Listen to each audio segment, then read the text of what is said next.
Hello everyone, welcome to my YouTube channel Shilpa Data Insights.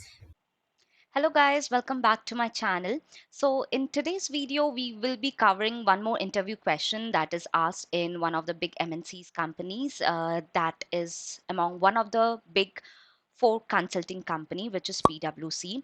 And I have already created a playlist in which a lot of questions I have already covered, which is being asked in big four consulting companies like PwC, EY, Deloitte.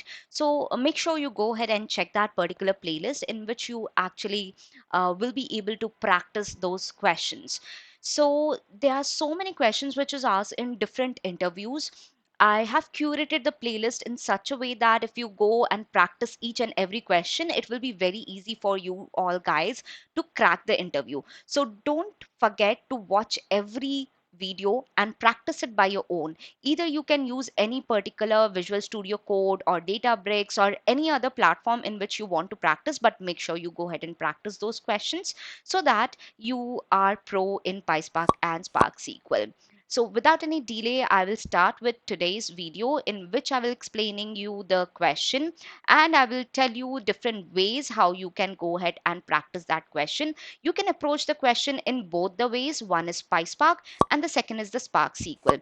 Whichever you are comfortable with, you try with that approach first, either using SQL or using PySpark. Once you have solved that question in one particular language, then switch to another. It will be very easy for you to go ahead and switch it. I will show you in PySpark in today's video. You can try with Spark SQL by your own. The logic will be remaining the same, but the approach, the syntax will actually be different. And I will be showing you two approaches basically how you can do it. I'll explain you each and every way, like both the ways in which you can solve this question. So let's get started with today's question. So in this question, what it says, there is an input data set and there's an output data set. So let's see what is the input data set. It has only one column and which has the number 1, 4, 5, 7, 9, and 10. And the output has 2, 3, 6, and 8. If you will see in these two input and output, whatever numbers are missing from the input, we are getting those numbers as the output. So from this particular input data set, we don't have to. After 1, there is a 4. So 2 is missing. Then we also don't have 3. So 3 is missing. So we have in the output 2 and 3. Similarly, after 4 and 5, 6 is missing. So we are putting it as output as 6. Then we have 7 and then 8 is missing. So we are putting the 8 in the output. So whatever data set is missing in the input, we are getting that in the output. Why exactly it's needed? It's needed when you have a data set which is in a sequential format. Let's say you have a data set having 1 to 1000 numbers, and you also have an input data set which has numbers but they are missing numbers. So you have to find those missing numbers basically. So in that case, you will be able to see what data set is actually missing, right? And it will help you getting those records, and then you will be able to get those records in your production data set. So how exactly will you approach this question? So let's say if I create a data frame, let's say a df data frame in which I will be mentioning from 1, I will be creating the data set till 10. So let me fill this series. So from 1 to 10, I will create a data set. This is using the sequential number. There are different ways in which you can create a sequential number from 1 to 10. I will tell you one way how you can do it. You can either do it using Python, you can do it using monotonically increasing order, right? And you can create this data set.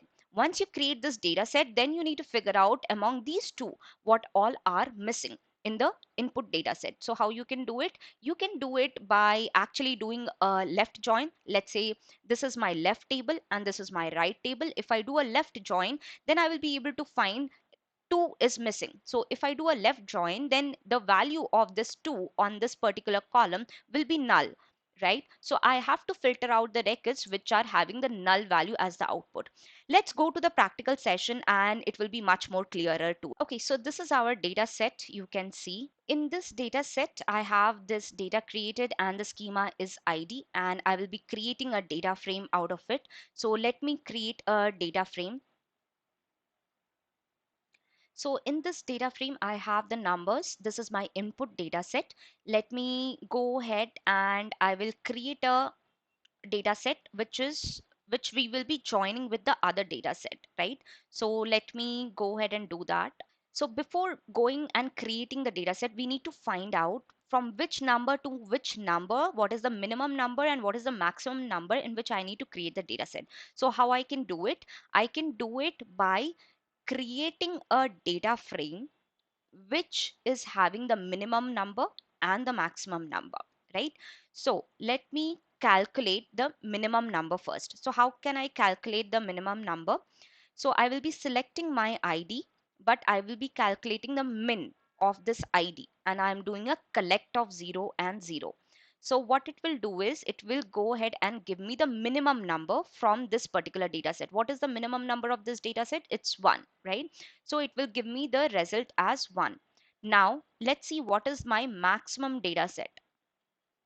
I'll comment this out. This is not required. So in this, I will go ahead and run my data set. And what is my maximum number? My maximum number is 10. So what is my other data frame that we need? We need from number 1 to 10 in order to combine that data frame with this input data set to find the missing numbers. Okay, so for that, the one way is to do it using the spark dot range. I'll be doing a spark dot range. I'll be putting the minimum number and maximum number. Why is it plus 1? It's plus 1 because when you are putting a range, in the range, the minimum is the minimum number, but it will take maximum number minus 1. If I put here maximum number, what it will give me, the result is it will give me from 1 till 9.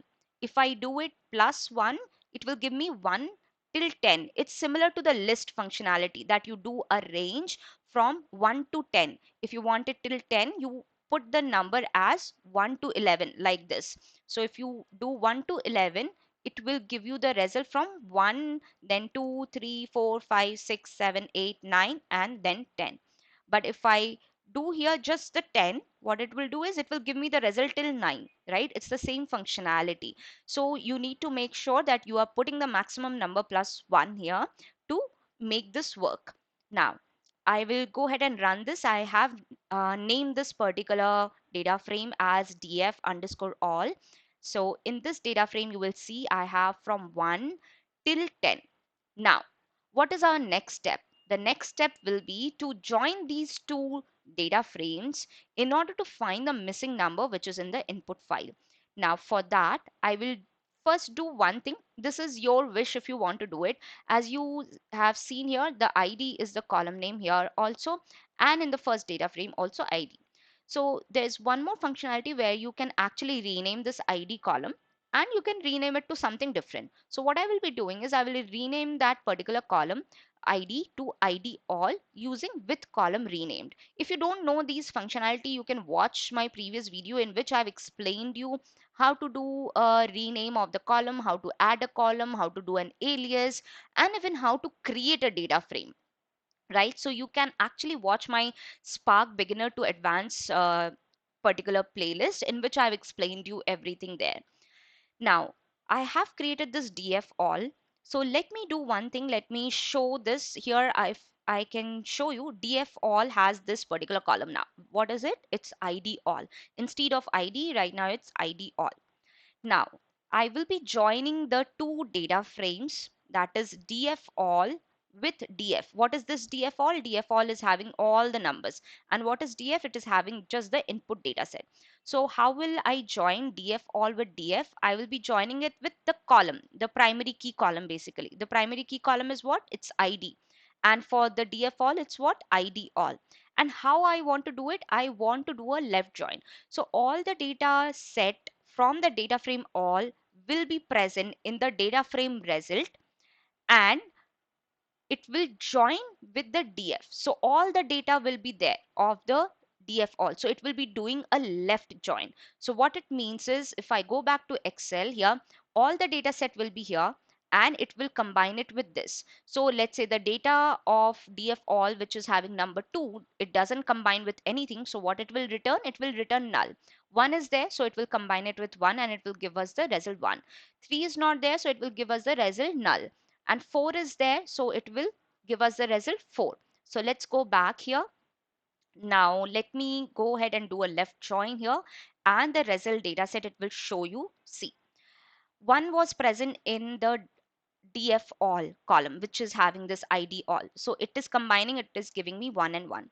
2 was not present in our input data set, so it is giving me the null value for the input data set. 3 was also not present in the input data set, so it is giving me the null value. 4 was present, yes, 4 was present, so it's not actually giving me null, it's actually going ahead and doing a left join, and so on. 6 was not present, so it was giving me null, and 8 was not present, so it was giving me null. So now my responsibility here is to find out the missing records in the input file. So in order to find out the missing records in the input file, what I have to do is I can filter out the records here. So this 2 is missing, 3 is missing from the input data set, 6 is missing because it has null values. So if I filter out from my input data set, which is having the null values, and I get the records from the left table, that is the df all, then I will get my result, right? So what it does is I have this result data frame already, which is this one. Okay. So now from this, I want to filter out the column ID. I want to filter out the column ID, which is having the null value. So I have filter out the column ID, which is having the null value. This is null function. Now, once I do that, I can do a df show to show you. It's df final dot show. So let's see what is our result data set. You will see it will give us only the records which is not present in my input data set, and all our rest are using like in the id it is null.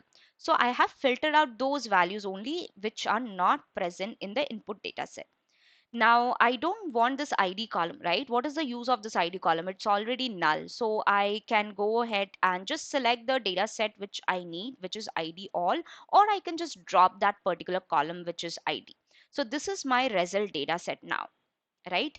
Now, what we can do is there is another way of doing this particular question. I said I will give you two approaches to it. This is my first approach, in which you are first joining the two columns on the basis of the ID, and you are filtering out the records using the is null functionality which are not present in my input data set. Now there is one more approach which is actually using the left anti-join. Let me go ahead and show you that as well. In the left anti-join, what I will do is I'll copy the previous functionality itself. Okay, this df result. Now I will not use my function called df result. I'll just use df anti. Okay.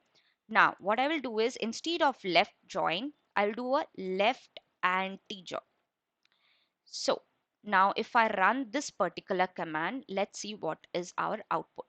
So now you see the output is the same. So what it has done, what it has done here is left anti-join means whatever data is missing from the right table, it will show you that particular result data set. So let me go ahead and show you the functionality of left anti-join PySpark. So it is generating using the AI. So it says a left anti-join is a PySpark.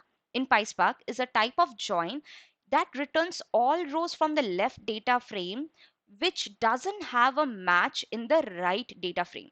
So what does it mean?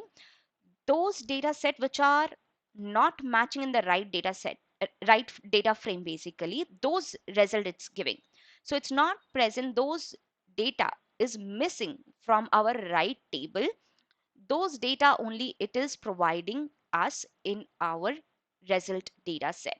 So you can see here what is the syntax of it. It has given you the result, it has given you some examples of it. This is actually the AI overview that it is showing. So AI has improved in such a way that you can actually go ahead and check this answer every time. It may also give you different answer, but there are different links also which you can also follow, which I also like personally here, which is spark by example.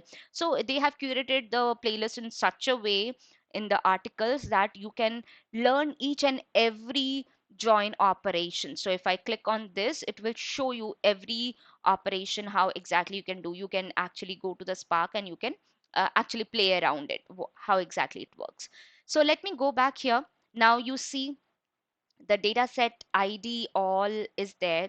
These are missing, and from our left anti-join also we are getting the same result.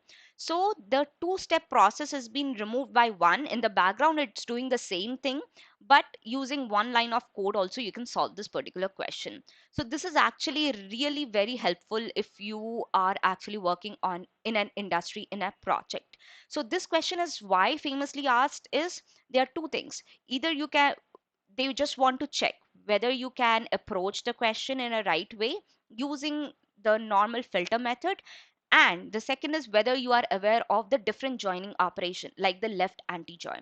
If you want to do the same question, you can also perform in the SQL. If you want me to create a separate video regarding the SQL, please put it in the comment section. I will create one, or else you can try it by your own also. If there's any other approach that you feel that this question can be solved also, please provide in the comment section so that everyone can get help out of it and everyone can actually practice that question.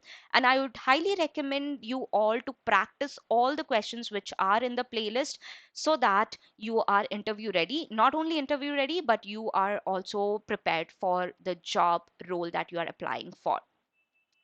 And I will be creating more interview questions, so stay tuned for that. And if you have liked my video, then do hit the like button, subscribe to my channel, and share it with your friends. Thank you so much for watching, and I wish you have a good day.